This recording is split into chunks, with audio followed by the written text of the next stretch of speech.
in a position that was closer than anybody else, just from by happenstance, that allowed me to look for some period of time at the president's head wound, probably 18 to 20 inches away from it. It came from a fence between the book depository and the railroad track. Dr. Perry, who was enlarging the wound in the neck to do the tracheostomy, told me that the small wound in the neck looked like an entrance wound. Right over about 20 or 30 feet from the other end of that little picket fence. And it sounded like it came from the left and in front of us, towards the wooden fence. And there was a puff of smoke that came underneath the trees. We all four seen about the same thing as the shot. The smoke came from behind the hedge.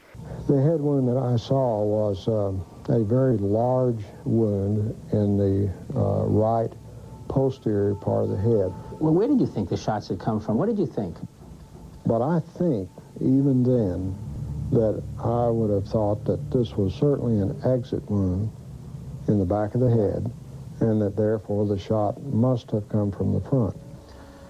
And then as the car got directly in front of us, well, a gunshot apparently from behind us hit the president in the side of the temple. Do you think the first gunshot came from behind you too?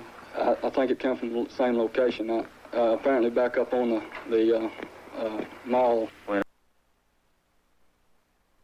One of these shots. This blob right here that doesn't appear to be like much, just well, anyhow, I was taking a lot closer look here. Let's see if you are, and let's take a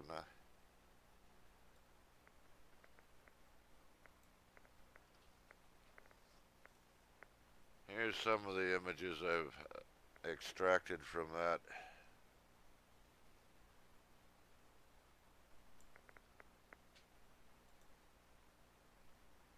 How about a colorized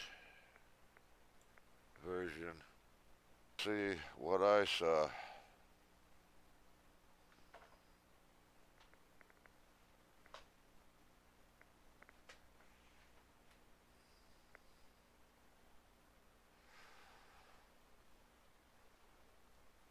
I was beginning to see a face here. What really caught my eye was this upside down stripe here. I couldn't figure out what that could have been. So I was looking a little closer. So that's a little closer up of that image right here. As you can see, this is on the this is picked up on television as they zoomed in on the Mormon photo. This was in a book, double page enlargement.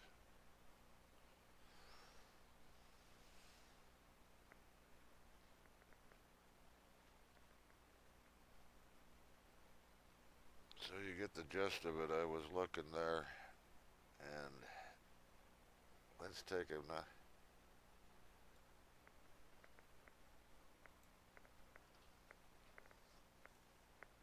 here's some of the images I've extracted from that.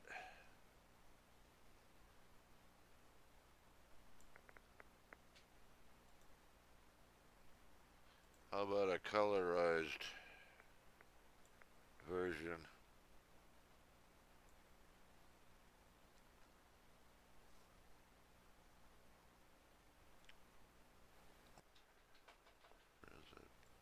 It's very curious that you'd have two images like that found in this one photograph. And not only that, but an image like that also. Now, anyone who thinks of the lights and shadows, there's always a possibility of lights and shadows, but those are the damnedest lights and shadows I've ever seen. And as far as I'm concerned, this makes more sense than anything.